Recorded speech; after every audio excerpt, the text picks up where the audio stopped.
त्यानंतर आपण ज्या वेळेला विजयवाड्याला पोहोचतो, विजयवाडा पुन्हा आंध्र प्रदेशची राजधानी आहे आणि या ठिकाणी प्रकाशम बॅरेज हा कृष्णा नदीवरती एक बारकं धरण बांधलेलं आहे आणि हे खूप जुनं आहे, म्हणजे ब्रिटिश काळातलं आहे असं आपण म्हणूया.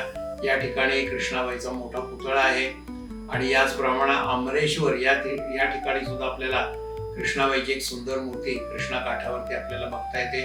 आणि विजयवाड्यामध्ये कृष्णेकाठी कृष्णा पुष्करालू उत्सव हा कन्याघातामध्ये होत असतो आणि याला मोठी गर्दी होती. तसंच विजयनगरच्या टेकडीवरती कनकदुर्गा हे देवीचं अतिशय जागृत असं स्थान आहे आणि या ठिकाणी अनेक लोक दर्शनासाठी येतात.